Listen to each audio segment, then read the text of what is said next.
Hello everyone, my name is Bartosz Brożek. I'm a humble representative of the Jagiellonian University and a proud member of Una Europa University Alliance. Today, I was thinking how to begin today's panel discussion, and I will do it with a provocation. I want to come back to yesterday's panel on the need for a classical university.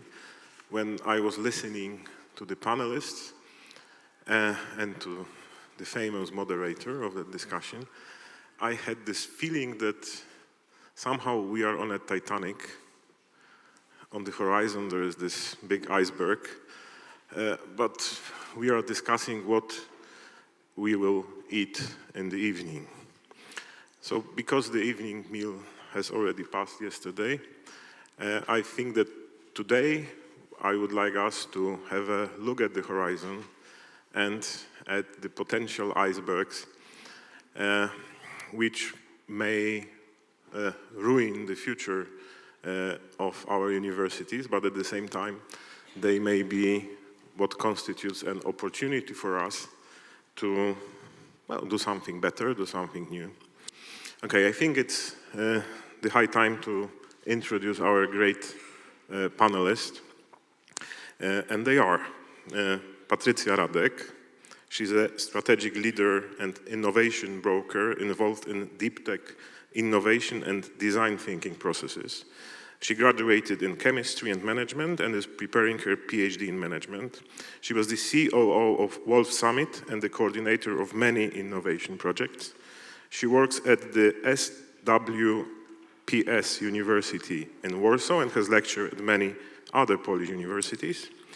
And she is also one of the visionaries of the Una Europa Future University Lab. Our second panelist, Jeffrey Schnapp, is the founder and director of metaLAB at Harvard and faculty co-director of the Berkman Klein Center for Internet and Society at Harvard University. He holds the Carl Pescosolido Chair in Romance Languages and Literatures and Comparative Literatures in Harvard's Faculty of Arts and Sciences, but is also affiliated with the Department of Architecture at Harvard's Graduate School of Design. He currently serves as chair of the Department of Comparative Literatures. Last but not least, we have Marion Thain, the director of the Edinburgh Futures Institute and professor of culture and technology at the University of Edinburgh. She began her career at Cambridge University and then worked in English departments and Russell Group universities in the UK before moving to New York University as a professor of arts and literature and becoming director of digital humanities for NYU. She returned to the UK in 2018 as a professor of culture and technology and dean of the Faculty of Arts and Humanities at King's College London. At King's, she founded and led the Digital Futures Institute. She moved to the new role in Edinburgh in January 2025. Please welcome our panelists with a round of applause. Okay, now what we want to do today is the following exercise. We would like to do a SWOT analysis of the university of the future. You probably all know what a SWOT analysis is. We want to speak about the strengths and weaknesses of universities in face of the future, as well as the opportunities and potential threats that the future may bring to our institutions and to university as such. So the questions we would like to pose are: what will the future bring? How it is dangerous, threatening to universities? What opportunities this may bring with it? And so on. As I said, we would like to invite you, our audience, to take part in the discussion. And I would like to start with the first question, which is posed to our audience. What I would like ask you to do is to try to answer in the Kahoot. So the first question, please.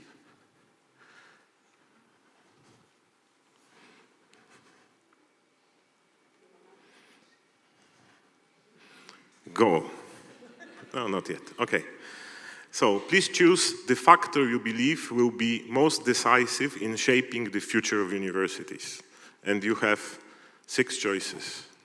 AI and technological progress, demographic changes, some climate change, political turmoil, something else and already known, or something else and as yet unknown.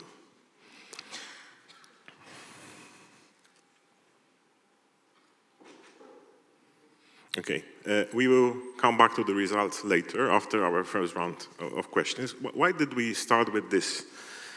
In order to say something about the strengths and weaknesses of universities in face of the future, we need to know what the future will be. So my first question to our panelists is it worth discussing future scenarios? Because some people may say, these are just so stories. This is not really important. You can produce anything. What is the usefulness of that? And even if you believe that it's an interesting exercise, it seems to be extremely difficult. It is not without reason that we say that future is uncertain or unpredictable. And one of the reasons probably is that if we want to project into the future, to imagine how it will look like, we need to use the data that we have here and now. So we are confined to a number of factors that we know, to the theories that we know. So the question is, what methods can help us in envisaging the future? Who would be brave enough to start with your reply? Okay, Marion. Thanks very much. I think this is a fantastic question. And I know there's a question of 3 parts, really. Is it worth looking to the future? What are the methods we might use to look to the future? And also, do you want us to cover what the biggest challenges are that we see on the horizon? And I'd like to answer this actually in reverse order, if I may, of those 3 things.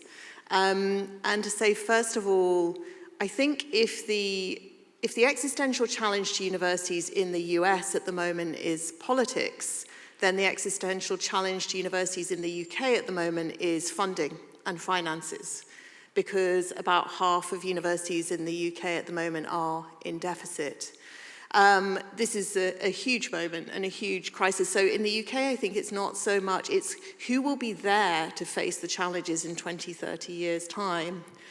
It'll be the people who make it through the next 2 years or the next 5 years. So I think there is a sort of an interesting future step for the UK. And I talk about the existential challenge of politics and the existential challenge of funding as if they're 2 separate things. But actually, I think very frequently they're 2 sides of the same coin, because we know it's a lot about international students and it's about the politics and the finances of international students.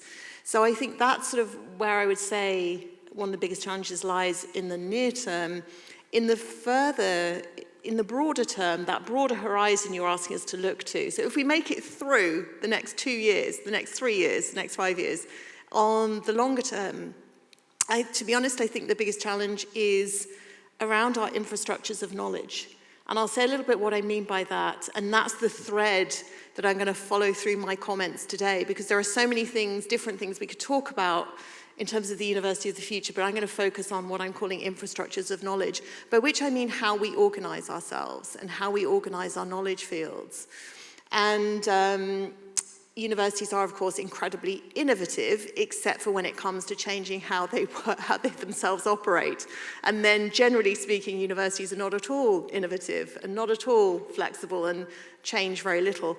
And I guess I want to put it to contend, this is my provocation to you, is that most of our infrastructures of knowledge, certainly in terms of a UK university history, were born out of the previous technological revolution, the Industrial Revolution. Most of our disciplines came into being over the course of the 19th century. I think we need a wholesale new set of idea of what our infrastructures of knowledge can and should now be that speak to the current technological revolution, the revolution of the digital. I think we're still stuck in the infrastructures of the 19th century.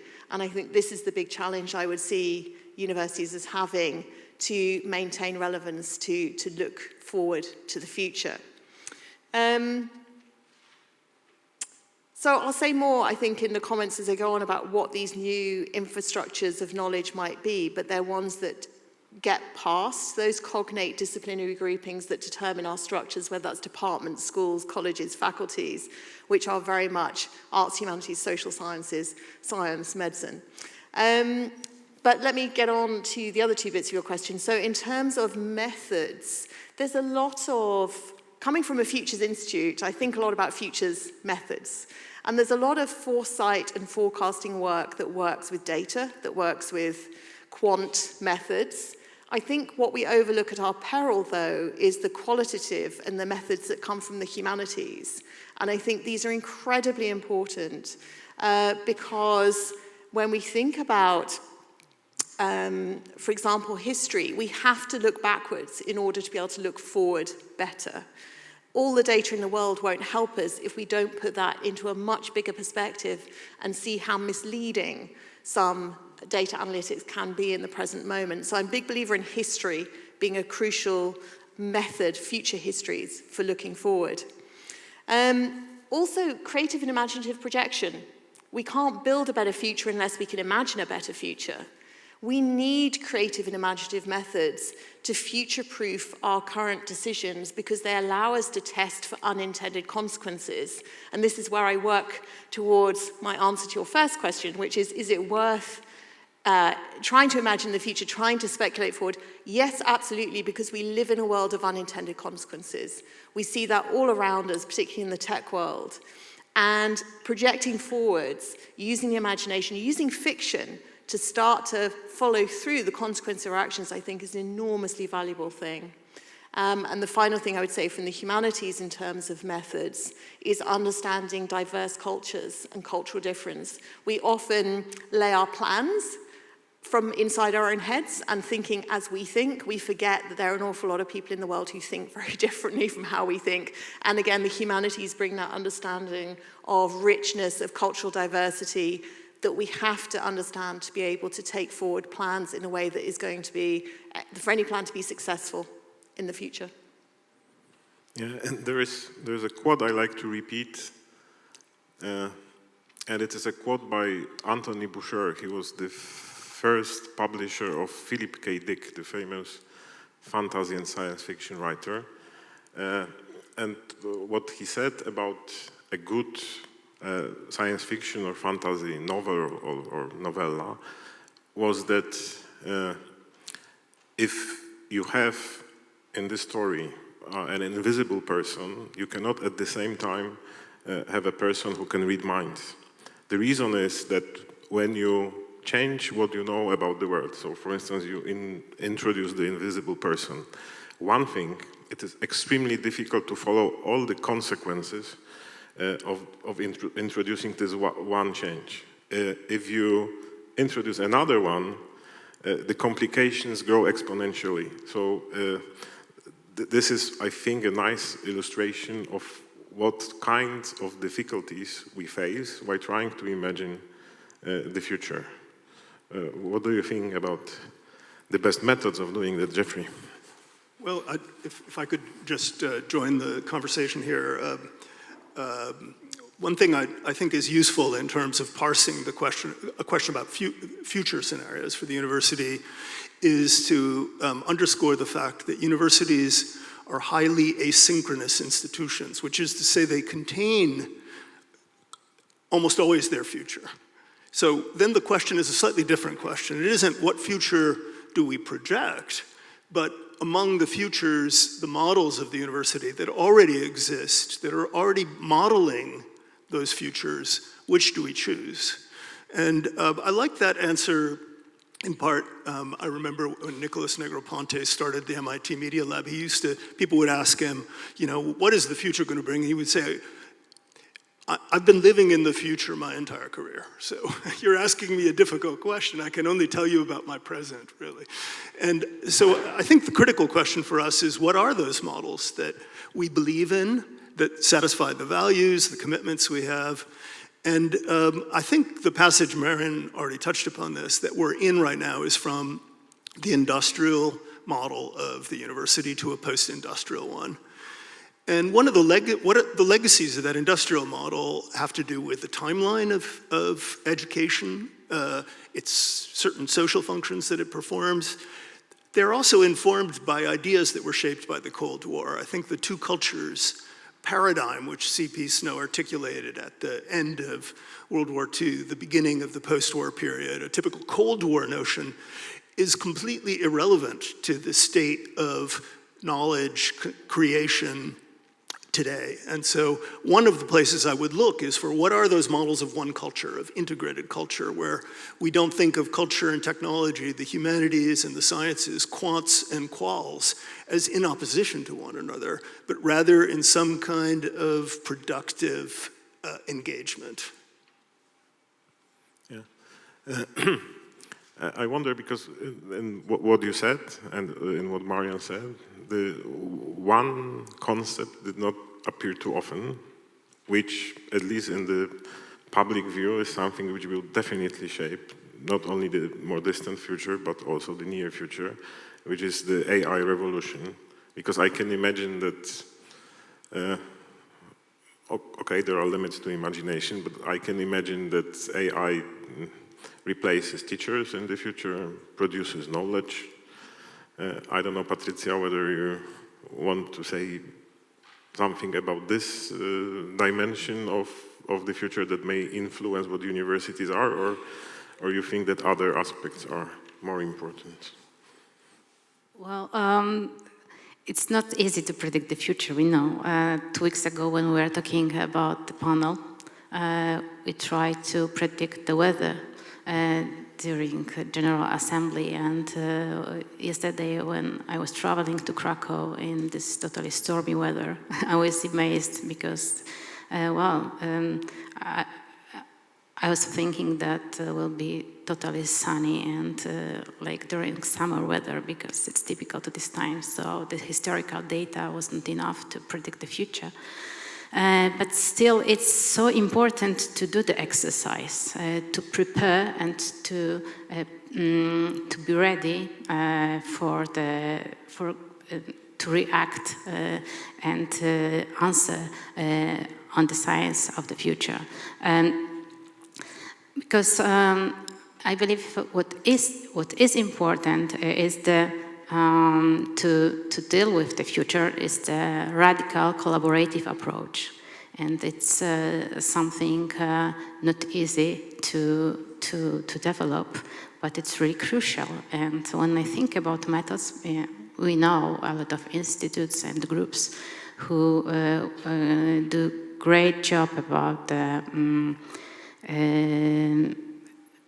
thinking about future, like Institute for the Future in Palo Alto, in Poland, in Future Institute, and they do great job. But I believe that this ability to work with the future and to build scenarios should be spread in the universities. So when I think about methods, so I believe that it would be great to disseminate the knowledge about design and scenarios method among scientists, administrative people, students, and to start to create these living labs and in collaboration, deep collaboration with environment, to prepare them to make to prepare something like a radar to feel the future and all this science around, and to give them skills to analyze all these elements to help to react on the future. And a few years ago, I was in Silicon Valley in one startup, and they specialized in water treatment systems. And they have such a habit that they have regular meetings to to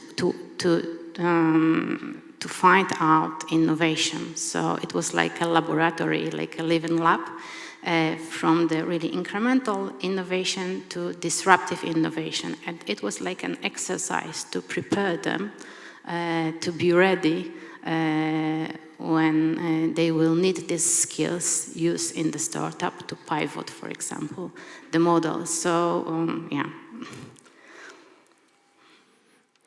Thank you. I think we have here our local radar through the Kahoot application. So if we can have a look at the results of the first question.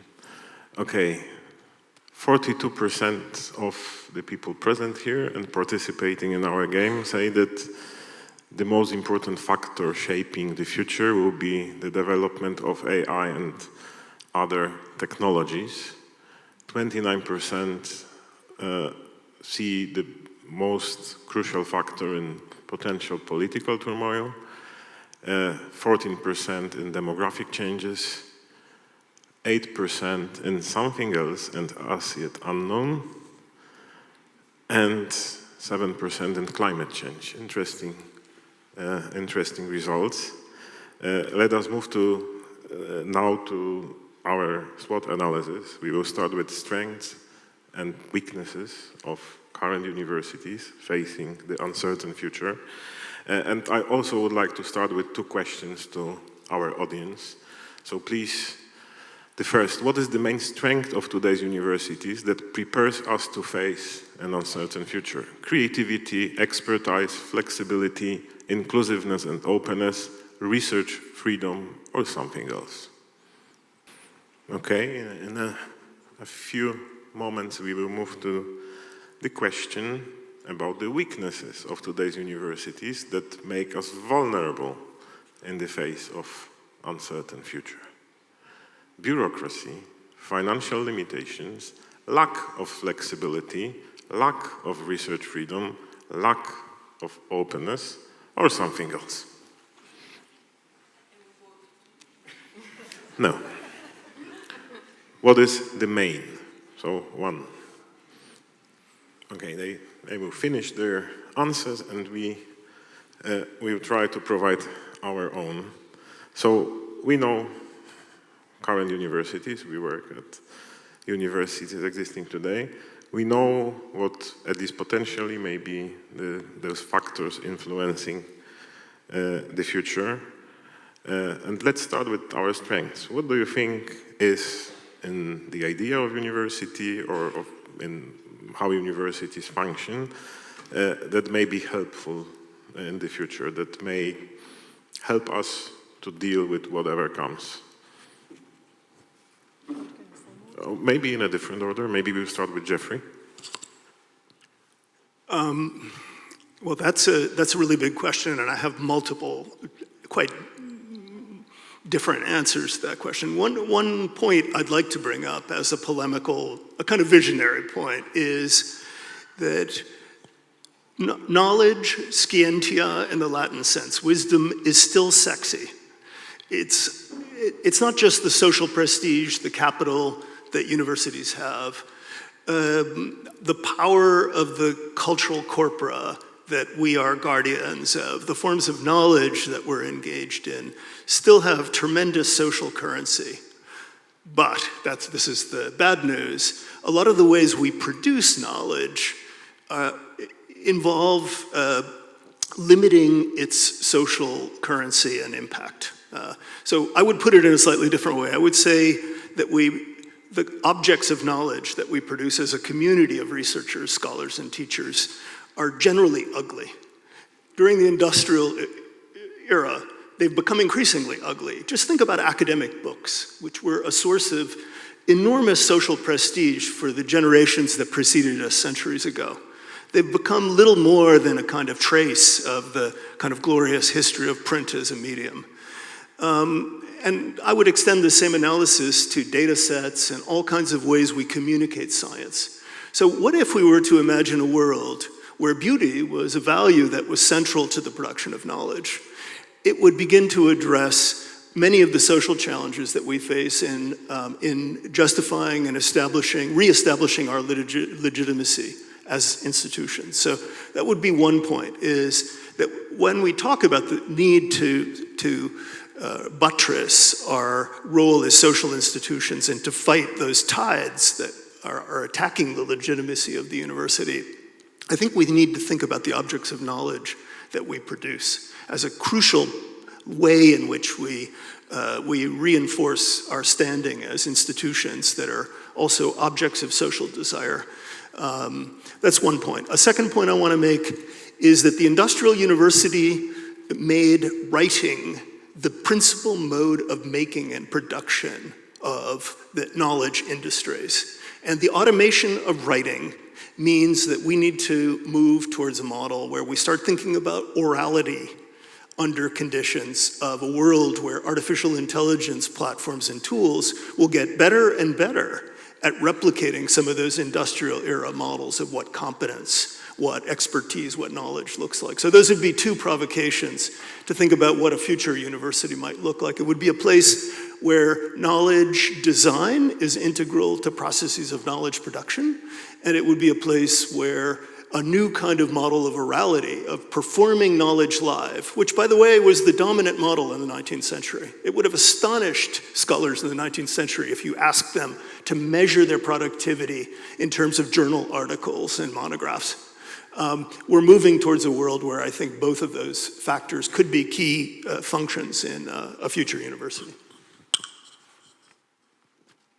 Patrycja, what weaknesses, what strengths? Yeah, well, what I would like to add, I mentioned about this radical collaborative approach, and when I see the strength of university, if continual work on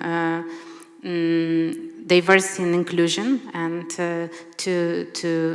it's a source of qualitative change in the way the teams are thinking, and also continual work on concentration on sustainability and SDG goals and all the elements that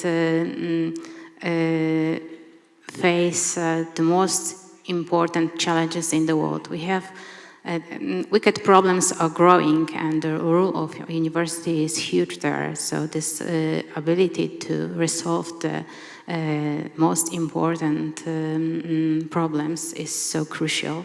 And but I see also the weakness in the communication that and when I saw, for example, how communicative American universities are, like Stanford and Berkeley, with, for example, fantastic developed clubs of alums, and how beneficiary this kind of cooperation could be, or many other cooperations. We absolutely need to develop the way we communicate, especially that these ways of communications are changing, and it's not easy to just to follow the new rules of communication. And you asked also about the structure. So I work at SWPS University. It's a private university of humanities and social sciences, and we are rather young, only 20 years of tradition. So we could develop really flat organizational structure, and it shows how, of course, such structures helps in contact with industry, companies, policymakers, institutions, and so on, and how beneficial it could be. And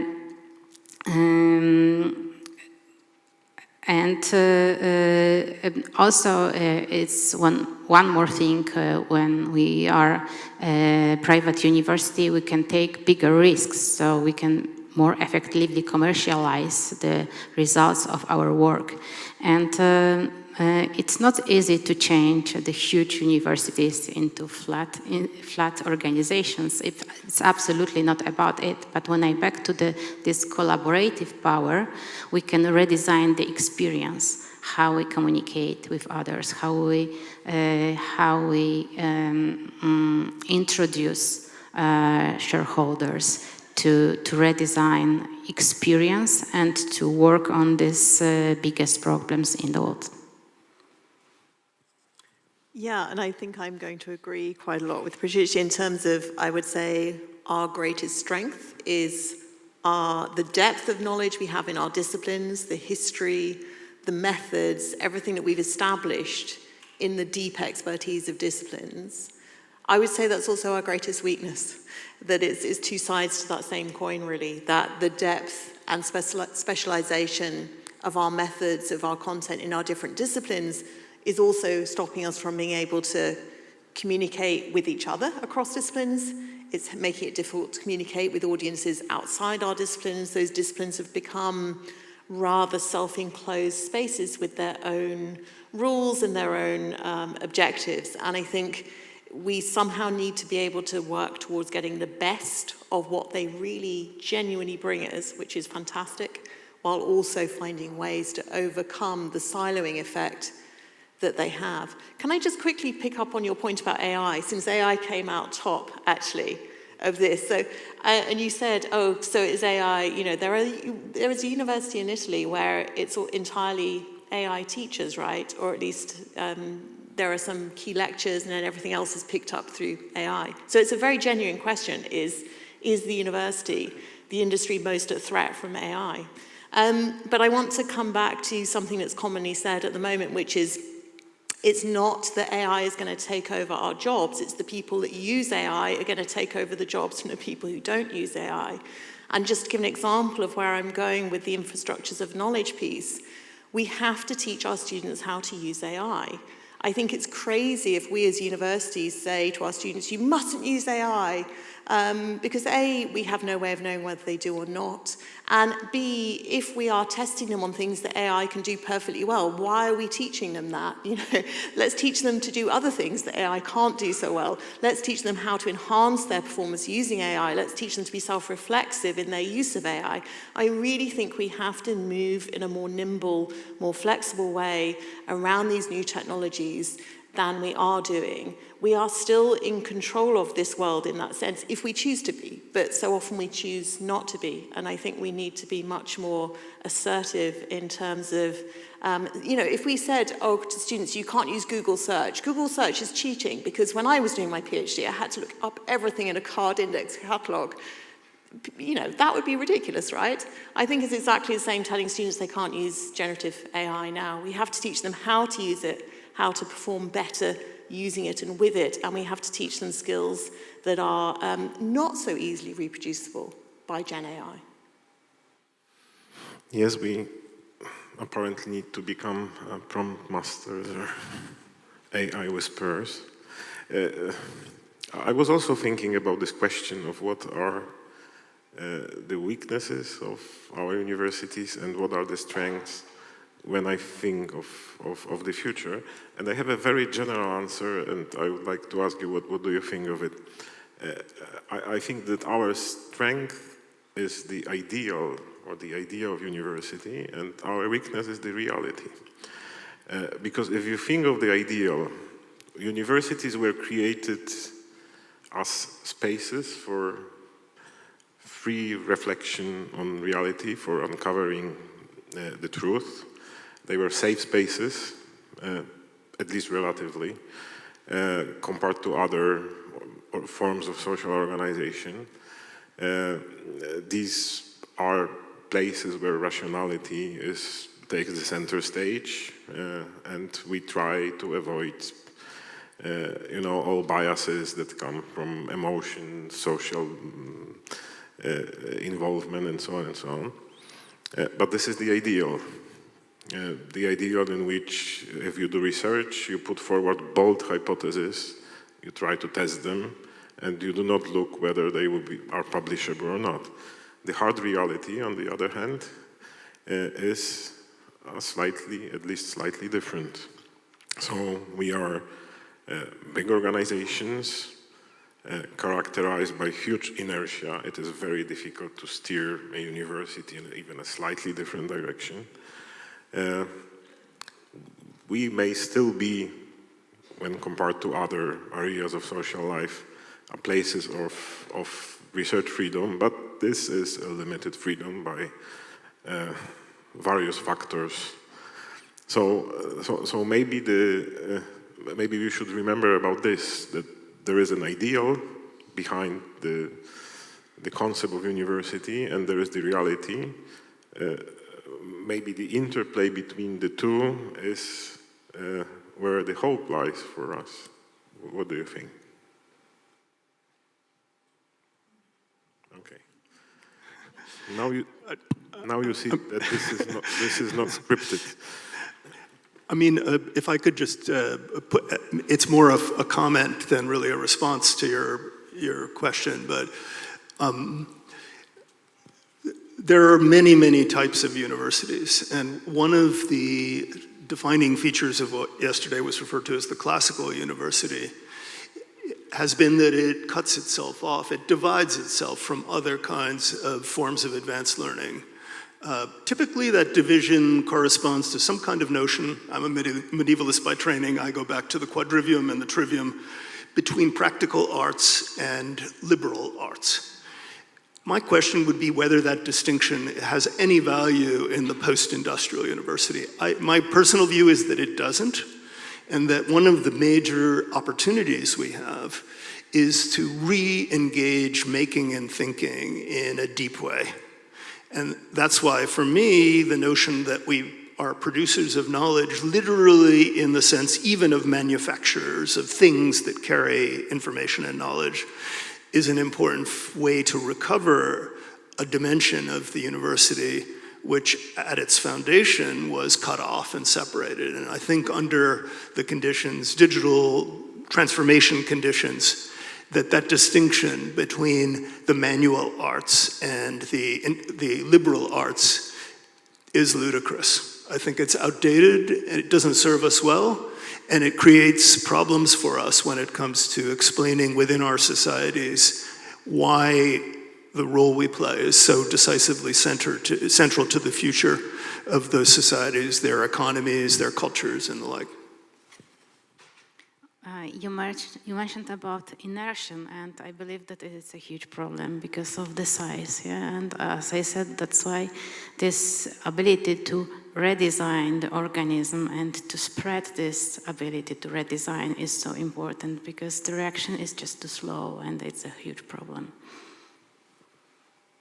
Our vice-chancellors and our rectors would certainly curse the difference between the idea of the university and the reality of our university, because it is so hard to get a group of academics to do what you do anything according to design, to a plan.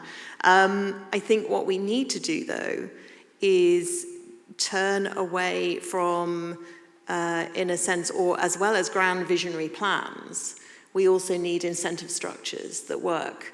I always say that universities are the very model of perverse incentive structures. So we tend to give the incentive structures that engineer exactly the opposite outcomes to the outcomes that we want. It's very interesting, actually, how much that works. So we want colleagues to do all kinds of incredible, innovative, wonderful things, and then we say, but you only get promotion if you've written your monograph. And so we sort of revert to these rather traditional structures in terms of incentives for career progression. I think there is a model that we could, there is a way that we could work that is not the idea or the reality, but is somewhere in between, and it's something about the sort of the infrastructures we put in place to support and to guide and to work towards collective outcomes that will help us to sort of be more responsive to the times that we live in, to evolve a little bit more in our practice. Thank you. So we know more or less now what our panelists think about the weaknesses and strengths of universities, and let us see now what the wisdom of the crowds tells us. What is the main strength of today universities that prepares us to face an uncertain future? And number 1 is expertise. Number 2, research freedom. Then creativity and inclusiveness and openness scored the same, flexibility, and something else. Okay, and the second question was about the weaknesses. And here the two biggest weaknesses are lack of flexibility and financial limitations. Bureaucracy, and then something else, the mysterious something else, lack of openness and lack of research freedom. Okay. Please remember the results. You can reflect upon them after our discussion. And now the next set of questions, this time about the threats and opportunities that the future may bring to our institutions. So, what is the main threat to universities vis-à-vis the future? Universities will become irrelevant and cease to exist. Universities will face fierce competition from business. There are no such threats. Universities will be aligned with particular political parties. Universities will have no role in education and a limited one in research, and something else. Please choose wisely. Okay, and the second, what is the greatest opportunity that lies ahead in the future for universities? An opportunity to reinvent ourselves, an opportunity and an obligation to serve as the guardian of values, an opportunity to strengthen our social presence, an opportunity to improve the quality of research and education, something else, or the future will bring us no special opportunities, not much will change. Okay, so we will see the results after the next round, and the next round is about threats and opportunities. For me personally, the biggest threat that I believe lies in the future is that universities will become completely irrelevant. They will not be needed. They will become a history. There will be no universities anymore. Do you think that this is a real threat, or real threats lie somewhere else? And at the same time, what are the opportunities that are in the future? Maybe we'll start with Patrycja now, if you agree. I believe that university is really relevant and we need them, and these needs are growing up, but when I can define the threats, so for me it's a process of change. It's so slowly, it's always slower than we would like to see, and when we try to change something, we can face really massive resistance to change. And when we think about the new future of universities and all these changes we need to follow, so I see it as a really huge problem, and but we know that we can manage the resistance to change. So I believe that it is important to remember that the process of change is so difficult to us people, and at the same time it's so needed. Universities are really when I read a report of BCG, and they analyzed the most innovative companies in the world. And now companies think that innovativeness is one of the most important elements in the strategy. And it's and at the same time, the experience of COVID-19 and the strategic decisions lowered the ability to generate innovation.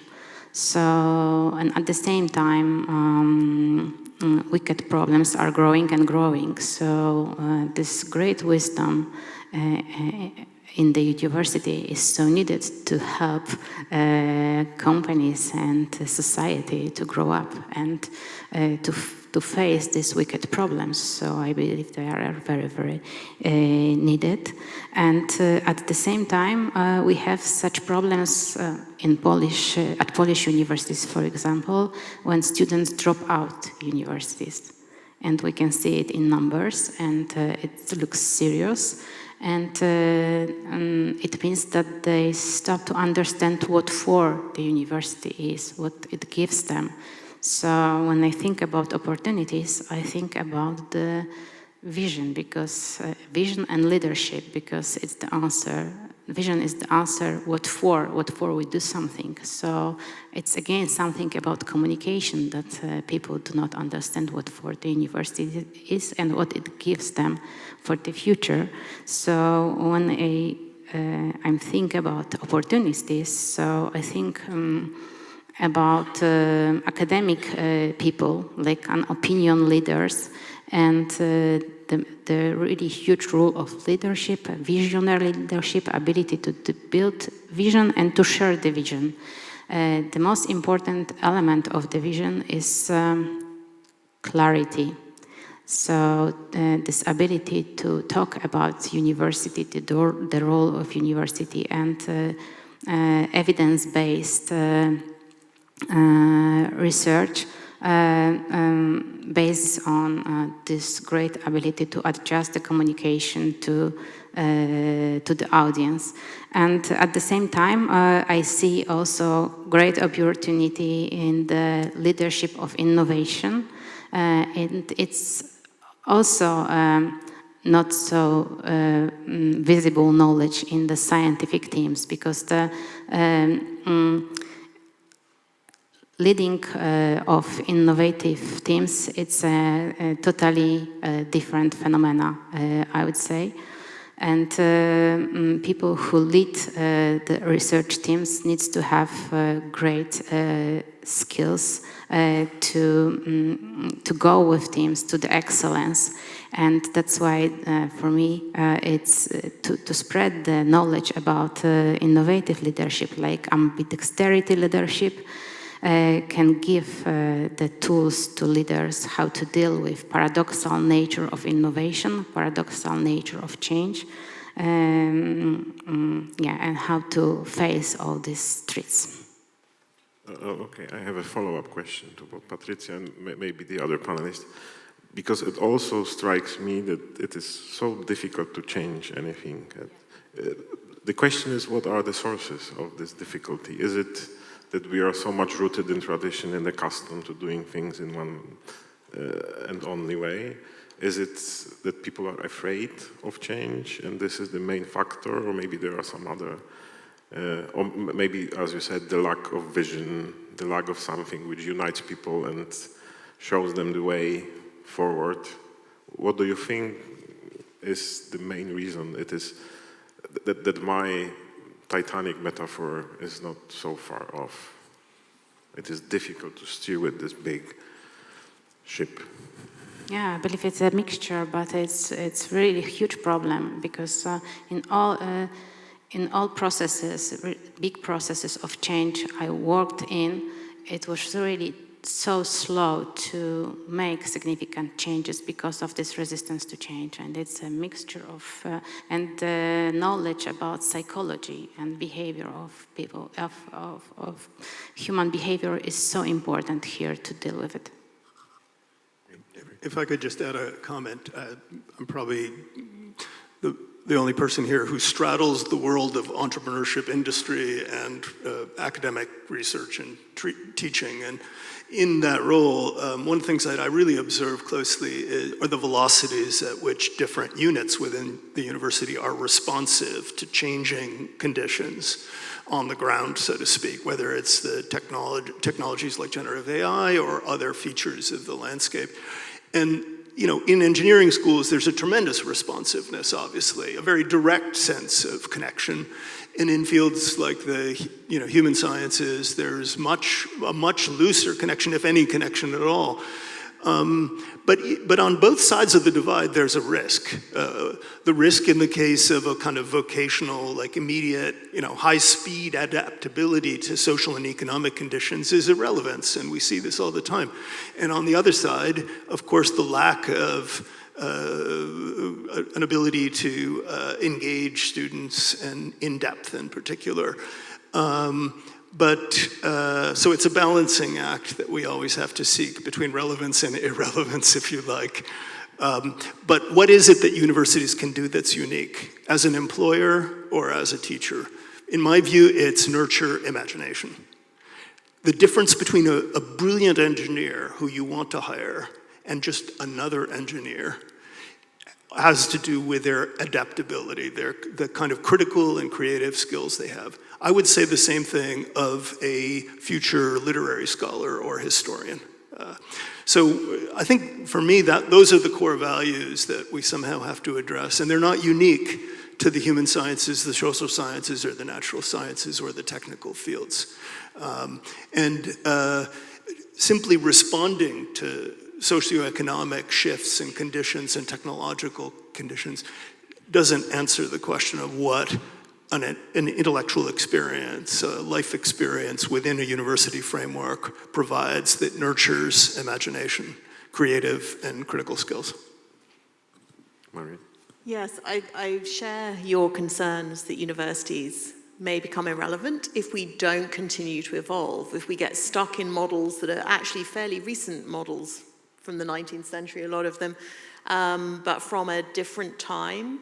And I think knowledge structures in the 19th century treated that technological revolution as a technical problem, whereas we now need to treat the digital revolution as a human and a social problem, not just a technical problem. And we find ourselves working with infrastructures not well set up to provide that collaboration across the sciences, the arts, humanities, social sciences. So I think I share your sense of that threat.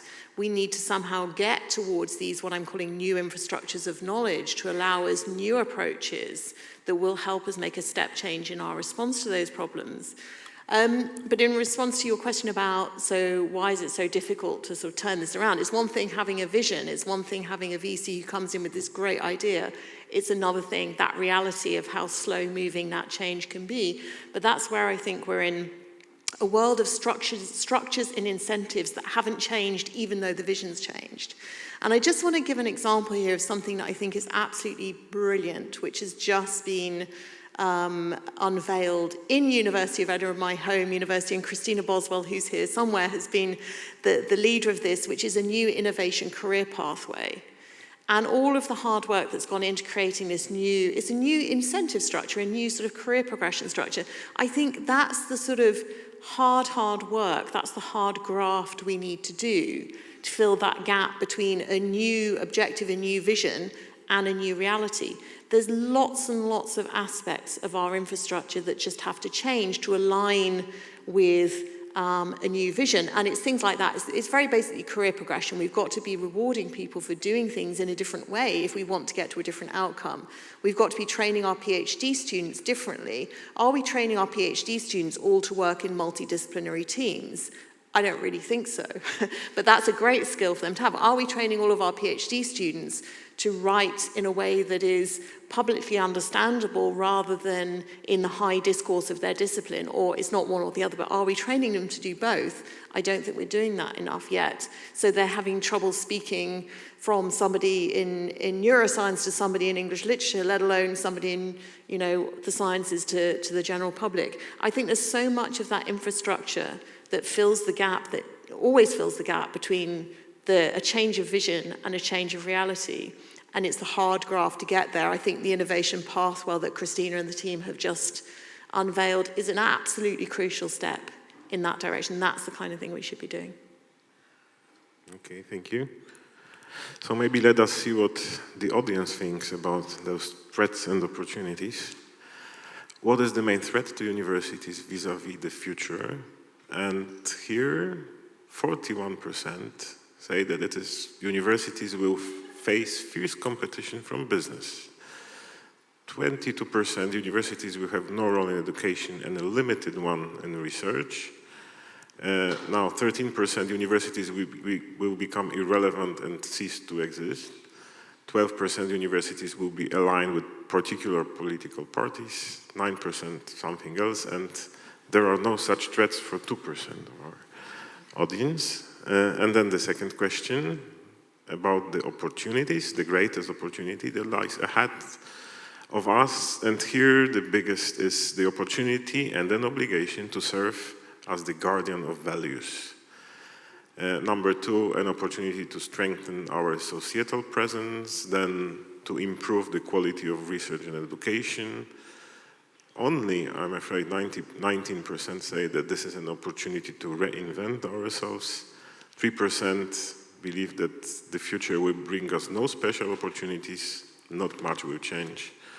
And 1% believes in something else as the main opportunity. Okay, the final question to our audience now is, if you could describe your dream university of 2050 with one word, what would it be? Innovative, engaged, open, adaptable, safe, or something else? And we will see the results a bit later. And I have the final but a very difficult task for our panelists. Each of you have 2 minutes to try to describe your perfect dream university of 2050. Who would like to start? I think Jeffrey wants to begin. I don't know about that. I spent a little bit of time musing on that one just because to be compact and synthetic is hard, but I'll give it a shot, you know.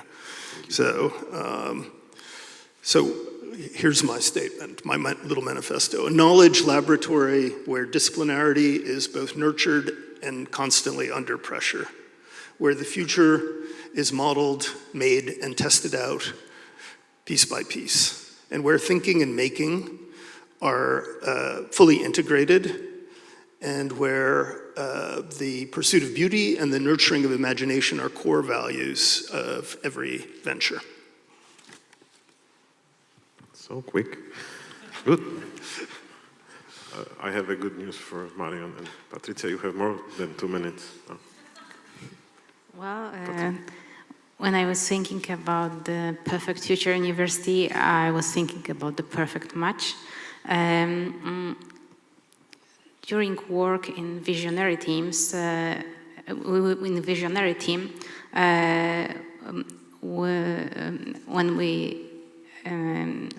when we described the future university, we used the metaphor of the university as a cocktail, and it showed the abilities and it showed that endless possibilities of mixture, because thanks to, for example, Una Europa, these mixtures are really endless.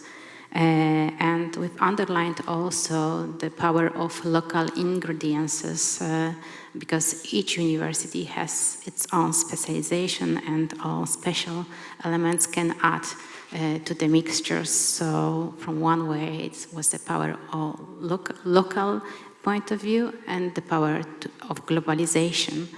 And the second element which I would like to mention from the vision was the teaching of unfinishedness and this feeling that the journey just has been started, and this to give people the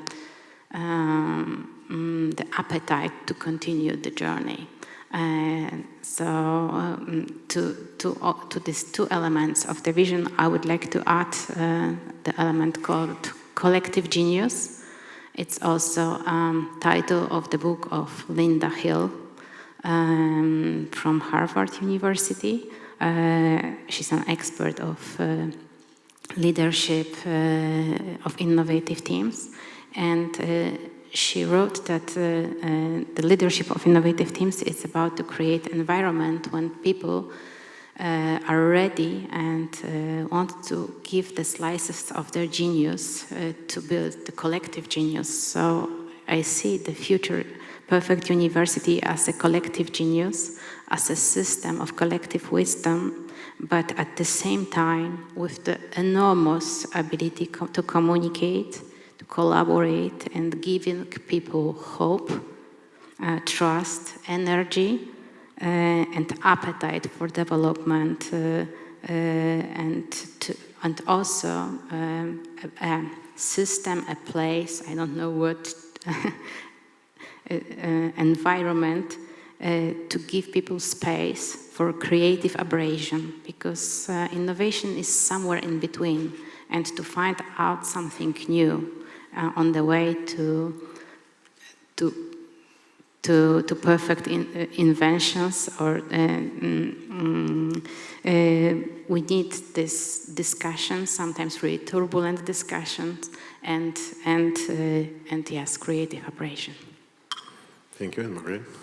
And I'm glad, Patrycja, you picked up on the sort of cultures and values and, to an extent, the ethics, because I'm going to, all of those things I think we could talk about a lot, actually, and I think are really important, but I'm going to stick with my infrastructures in the answer to this question and say that in terms of education, I think universities, the Dream University would be providing, meeting the students where they are and providing flexible, dovetailed, lifelong learning that supported varied, rich and long careers that we know that we're hopefully going to have these days.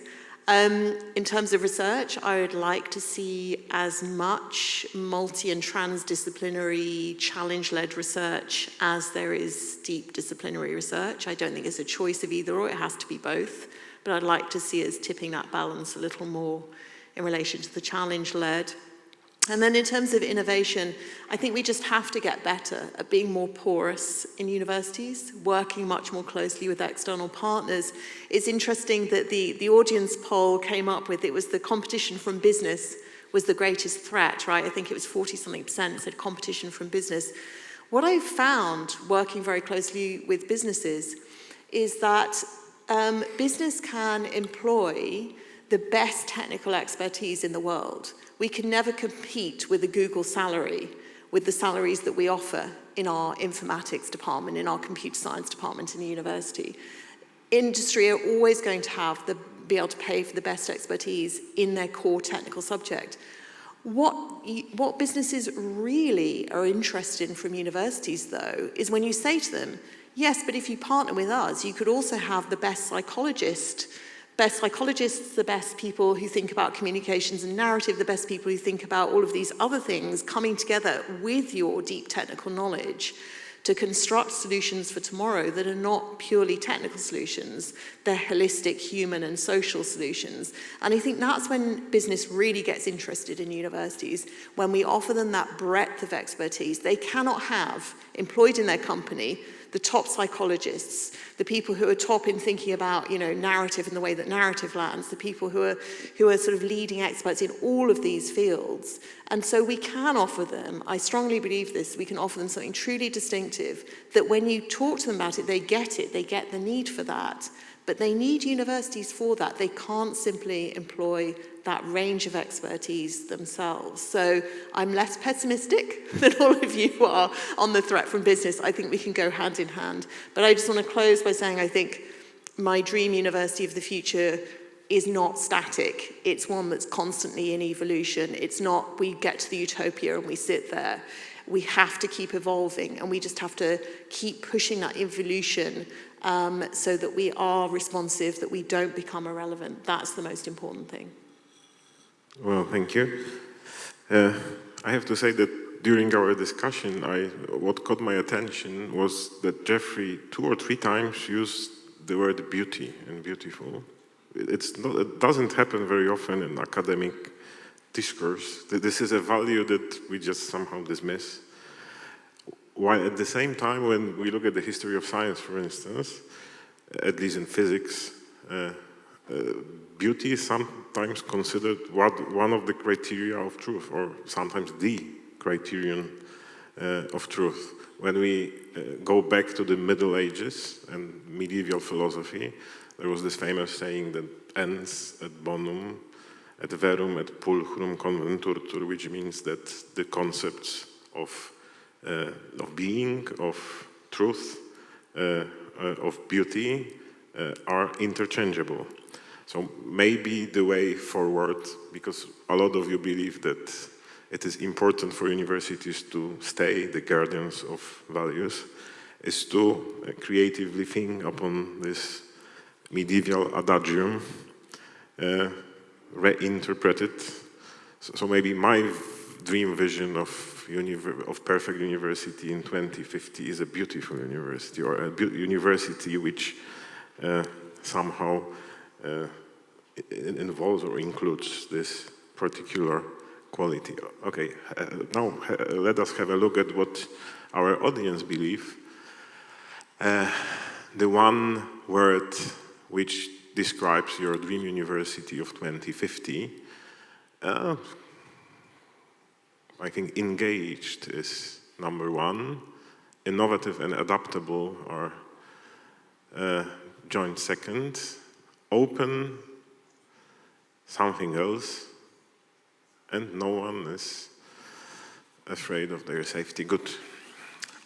Okay, now we have 15 minutes for questions from the members of the audience, so I open the discussion. Who would like to pose a question?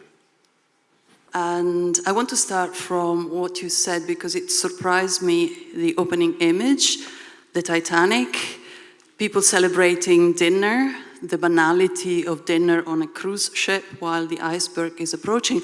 And considering what the answers have been and the comments have been, I think that both the dinner and the iceberg are of our own making. And somehow the trouble that universities face is the cluttering through processes of change that have not actually been radical enough to eliminate some of the residues from old technologies. So there is this risk that despite our innovative and all the answers that we have given, beautiful as they are, and you're right, Jeffrey used the word beautiful several times, but also ugliness. And ugliness is another one that plagues us. But basically, some of the products and very many of the processes that accompany our products are ugly. And so my challenge to you is thinking about the future of change more than the future of the university, because it's the process of being able to change that sometimes we fail really to face. And this is where I thank you all, because it has been magnificent to be here and sharing this moment with you. Well, I just have a couple of reactions, but one thought is something that's started striking me about 25 years ago in my career was that certain words that are kind of banner words like interdisciplinarity, raised great enthusiasm in discussions. They are sort of constants in conversation about the future of universities. And yet when you actually practice deep interdisciplinarity, you're almost always punished by the institutional structures. So the question of how change actually happens, I think, is a very pertinent question here. It's sort of the question Bartosz started us with. And one thing I wanted to suggest is just that sometimes the answers that we're looking for are right in our midst, but it's a question of pulling them out and featuring them and prioritizing them. It's not disruption that comes from outside. It's sometimes disruption that comes from inside that's the most productive. So my very pragmatic answer to the question, the big question we're talking about is, would be really, let's build that, we're building that university now. What are the building blocks that we are convinced by, persuaded by? Otherwise, we put ourselves in these abstract conversations where there's a lot of agreement in principle, but then when it comes to forcing a colleague out of their comfort zone to learn a new skill that they were not trained to do, the entire incentive structure, the department structure, everything in the institution is pitted against those very factors of change. And the same applies at the level of our students and our curriculum. So to make that cultural change is a huge challenge, but I think where we start is through practice. In my view, that's the most effective way to go beyond those abstract discussions where there's agreement, but when there's deep disagreement. hidden beneath. We change the incentives, we get a different outcome. But too often we change the vision, we change the objective, but we don't change the structures or the incentives. And then we're surprised when we don't get, the vision that we're aiming for. That is tricky in universities, partly because disciplines are not, don't purely exist within a university. They exist across a whole country and across nations. Those disciplinary communities are bigger than one university. So it's quite tricky to get that culture change within a discipline, within a university, because probably those people in that discipline see their bigger affiliation not with the university, but with their discipline that stretches across continents sometimes. So I think that adds a real extra challenge to this idea of change and how we get things to change. Yeah, and only I would like to add to this really tough element as a change management that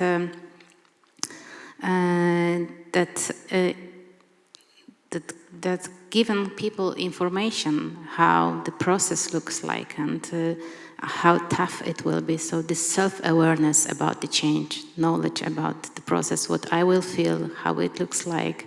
We know about it, but to spread the information that the process will be really tough and we will feel it inside and it will be very emotional, and it's something that we need to go through together for the better future. It is important. It's been a really fascinating conversation, thank you. One of the things that I've heard a few times is comments on careers, career path, career progression. And when we talk about our students, we often talk about them taking roles that haven't been created yet and consistently changing jobs throughout their working life.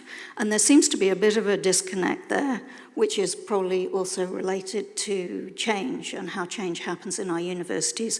I was quite interested by the guardians of values, because I've never been asked anything about that at any point in my career, and I certainly never seen it in a job description for the university. So I wonder, maybe we need to reflect a little bit on why we think our careers are so sacrosanct when we're preparing our students for something very different. Yeah, I think we talk to our PhD students a lot about interdisciplinary, multidisciplinary, challenge-led projects. And then they come towards the end of their PhD and they see that almost every job is advertised, not just in a discipline, but in a very particular subfield of a discipline. And if their work is even on the boundary between two subfields of the discipline, they may look like a less central candidate for that job than if they had sort of gone squarely within that framework of knowledge as it's currently set up. So I think you're right, there's sort of huge tension between the way we organize ourselves within the university and the things that we say we think we're in favor of, the realities that we know exist out in the world in terms of flexibility and the kind of skills that we need to impart. We need to start to transfer those into our own organization, into our own makeup, so we incentivize the right things and we actually prepare our students to go out into a world where we know kind of what they need, but we're not yet baking it into our system in a meaningful way. If I could just add, I mean, you bring up a very important question, and there's a little bit of a tension in the very notion of transdisciplinarity or interdisciplinary that comes out in actual realpolitik and battles that happen within the academy.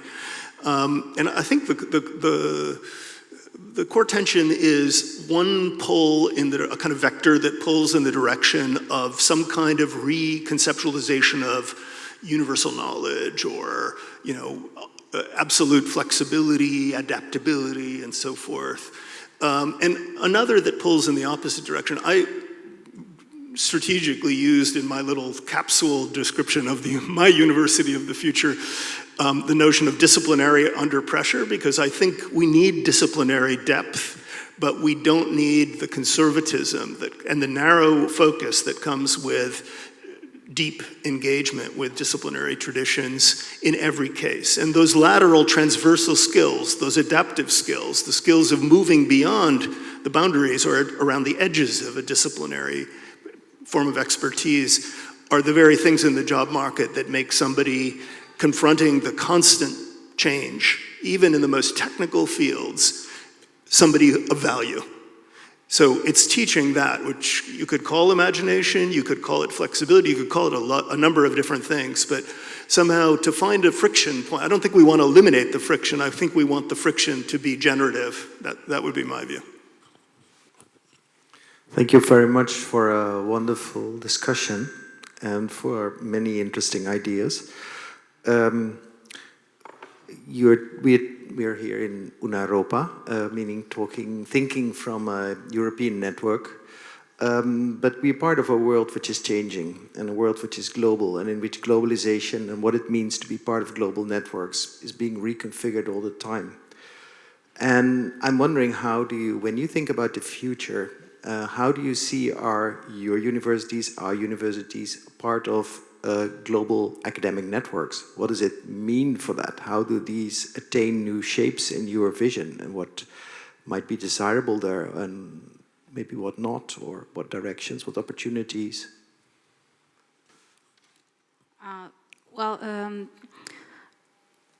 It's one of totally important abilities to be able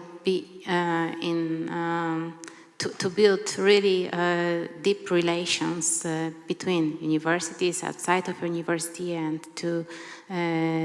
to collaborate. And it takes time. So I mean that we need a lot of exercises and to really dedicate a lot of time to build all these relations between universities, and it's a huge chance. I mean, I don't think about I don't think about competitiveness when I think about universities, but about a chance to build a really great common wisdom and like a chance to build absolutely phenomenal links. So for me, it's totally important to develop closer and closer links, and it is possible in common practice. I agree. I think it's just so important. It helps us also to put our own context into perspective. It's incredibly useful to see differences between the ways in which we're practicing our disciplines in different contexts. And I think that can really help us look at our own context afresh, our own endeavors afresh. And I think we need that to bring out the differences between our practices as much as we need to collaborate, around the points of similarity. But I think being able to disagree across universities in different places is also as important as being able to collaborate. I think we learn from both. Yeah, I couldn't agree more. And I guess the one thing I would add is that I think the intensification of these networks is a tremendous opportunity for innovation. The word university has the word universe in it, and our universities have not been universal containers of knowledge or knowledge creation practices during the course of the Industrial Revolution. They've had to make choices, strategic choices, to favor certain areas at the expense of others. But networks allow us to place these choices in dynamic relation to other choices. And I think getting the balance right between embodied on-site experience, the kind of experience we associate with the traditional university degree, with these networked, extended, mediated opportunities is a fantastic expansion of the options that are available to students, but also creates the conditions for creating new communities of learning. And I think that's very exciting, especially for areas of research and teaching that are otherwise endangered, that will otherwise go away if they aren't networked, if they aren't interconnected. In my view, it's certainly part of the answer to the larger question that Bartosz asked us to address about the future of universities. It's hard to imagine a future of universities where networks don't play a fundamental role. Short question. I've been looking actually two things in our wonderful discussion. The first is how to prepare academia for the future university. This is the question quite probably as difficult as reinventing the university of the future. This is first thing. And the second is, my research is mainly social sciences, but we've done a lot of work with science communication, popularization. The, let's say, results we've got among various EU countries, memberships, is that the press of academia is, delicately saying, not very high, which means how the future university should react to become more popular and more, let's say, not only popular, but more to be a kind of engaged if the public is not having a very good opinion. And this is not only the Polish data, this is in various EU countries. Thank you. Yeah, this is a really key question, actually. And that second half of your question, we need to be winning that media war a little more than we are currently, I think, across many countries. And universities have been used as a political football around issues of immigration, around all kinds of other issues.